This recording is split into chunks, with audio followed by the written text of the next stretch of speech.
네, 최전방에서 시작을 분석하고 연구하는 분들은 오늘 장을 어떻게 봤고 내일을 어떻게 분석하는지 들어보는 시간이죠. 라스트콜 시작하겠습니다. 오늘은 신월 상상행증권 투자전략팀 팀장 전화 연결돼 있습니다. 안녕하세요, 팀장님. 네, 안녕하세요. 네, 어제 좀 전략 세워주신 것처럼요. 오늘 소외주들의 좀 반응이 나왔기도 했습니다. 팀장님은 오늘 장 좀 전반적으로 어떻게 보셨는지 좀 분석 들어볼게요. 네, 국내 증시 재상승 전환했지만 보합권 등락 속에서 완만한 상승세에 좀 그치는 재료가 부진한 측면들이 부각된 하루였습니다. 장중에 있어서는 전약 후강 좀 뒤로 갈수록 강세 압력이 좀 커지는 모습이었지만 그 폭은 좀 미미한 수준에 그쳤습니다.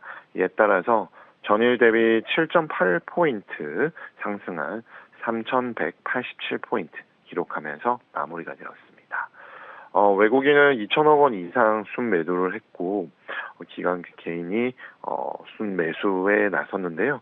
기관은 8영업일 만에 순매도 전환을 어제 했었는데 다시 1영업일 만에 순매수 전환이 되었고 개인과 외국인은 4영업일 연속 서로 매매 패턴이 반대되는 그런 흐름들 보이고 있습니다. 전반적으로 굵직한 이슈 소환 이후에 재료가 좀 소멸되어 있고요. 신규 재료의 부재로 인해서 변동성은 상당 부분 좀 완화되어 있습니다.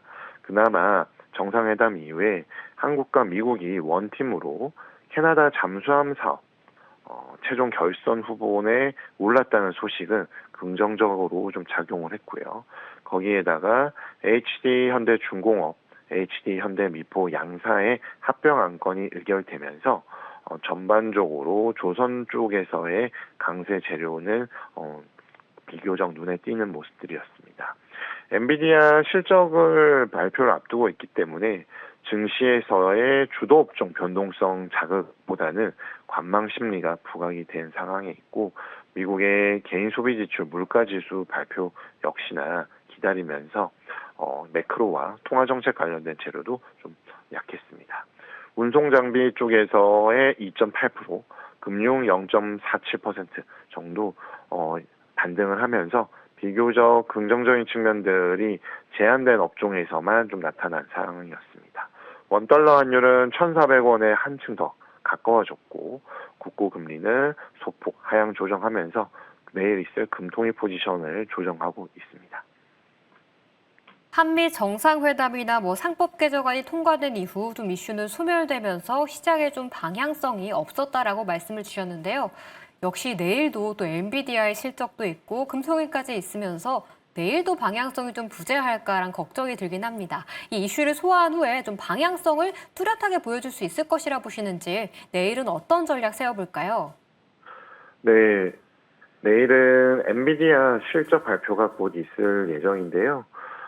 엔비디아 실적 발표에 따라서 AI 거품론이 어떻게 되느냐가 가장 관건인데 큰 틀에서 보자라면은 국내외 증시 모멘텀은 그 엔비디아 실적 발표 이후에 좀 부재한 상황에 있기 때문에 증시 레벨 변동성 좀 제한적일 것으로 보여집니다. 반면에 외환과 채권 시장에 있어서는 매크로 그리고 정치 정책 변수에 좀 민감하게 반응할 수 있는 국면에 있기 때문에 금융시장 내에 있어서도 자산별로 좀 차별화된 흐름들이 나타날 수 있다라고 보여지고요.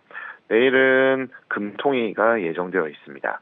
기준금리 현재 2.5% 동결 예상되고 있고 금통위에서는 동결을 하겠지만 금리 인하 국면임을 부인하진 않을 것으로 보여집니다. 그렇지만 인하 시점, 속도에 대한 조절 필요성이 부각하면서 동결을 견인할 것으로 예상하고 있고요.